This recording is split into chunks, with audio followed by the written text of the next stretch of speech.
तो फ्रेंड्स आज हम डिस्प्ले सेक्शन पढ़े हैं। तो डिस्प्ले सेक्शन को कंट्रोल करने के लिए आजकल डिस्प्ले ड्राइवर आईसी यूज होती है, जिसको शिफ्ट रजिस्टर आईसी भी कहते हैं। तो हमने ट्रेसिंग कर लिया, थ्योरेटिकल पढ़ लिया, अब हम प्रैक्टिकल करके देखेंगे कि कैसे हमें पता चले कि ये शिफ्ट रजिस्टर आईसी काम करेगी कि नहीं। क्योंकि इसको एमसीयू जो है 1 या 2 नंबर पिन से सारे डिस्प्ले के लिए, सारे एलईडी के लिए डेटा भेजती है, और ये अलग अलग पिन से सारे डिस्प्ले के लिए डेटा क्या करती है, आउट करती है। तो हम चेक करेंगे कि जैसे डायग्राम के थ्रू हम बता दें कि ये शिफ्ट रजिस्टर का हमारा डायग्राम है, तो इसमें हमें डेटा कहाँ कहाँ चेक करना होगा। तो जो एमसीयू से डेटा इनपुट पे आएगा 1 या 2 नंबर पिन पे, वो चेक करना होगा। उसके बाद जो CP clock pulse number pin होती है 8 नंबर, उस पर हमें क्लॉक पल्स चेक करना होगा।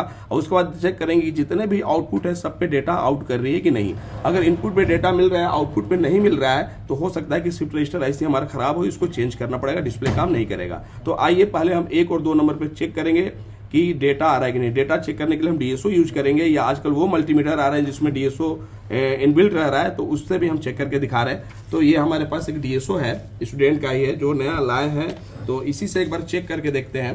तो यहाँ पर जैसे डेटा सेट के अनुसार हमें 1 और 2 नंबर पिन पे क्या चेक करना है कि एमसीयू से डेटा आ रहा है कि नहीं आ रहा है। तो 1 और 2 नंबर पिन पे हम रख रहे हैं इसको, और वहां डिस्प्ले पर देखिए, डिस्प्ले पर नहीं देखिए यहाँ पर क्या दिखा रहा है, डेटा दिखा रहा है। तो 1 और 2 नंबर पे डेटा आ रहा है। उसके बाद हमारी जो 3 नंबर पिन है वो आउटपुट है, तो सारे आउटपुट पे डेटा मिलना चाहिए। तो देखिए आउटपुट पे भी डेटा हो रहा है, 4 नंबर पे भी आउटपुट ही है, वहां पर भी डेटा आ रहा है, 5 भी आउटपुट है, यहाँ पर भी डेटा आ रहा है, 6 भी आउटपुट है, यहाँ पर भी डेटा, 7 ग्राउंड है, तो यहाँ पर ग्राउंड दिख शो हो रहा है। उसके बाद 8 नंबर जो पिन है, 8 नंबर जो पिन है वो हमारी सीपी के क्लॉक पल्स की है, तो इसमें भी हमें क्लॉक पल्स देखने के लिए मिल रहा है।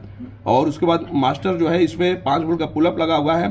फिर उसके बाद आउटपुट पिन है, तो सारे आउटपुट पे हमें डेटा देखने के लिए मिलना चाहिए। तो इस तरीके से देख रहे हैं कि सारे आउटपुट पे हमें डेटा मिल रहा है। और 14 नंबर जो पिन होती है इसकी कौन सी होती है, वीसीसी, तो इस पे हमें 5 वोल्ट का क्या मिल रहा है, वीसीसी सप्लाई देखने के लिए मिल रहा है। तो इसका मतलब कि इनपुट पे डेटा मिल रहा है, तो ये आईसी जो है वो काम कर रही है। तो हम शिफ्ट रजिस्टर आईसी को डीएसओ से या वो मल्टीमीटर जिसमें ऑसिलोस्कोप हो वहां से आसानी से चेक कर सकते हैं। आए समझ में?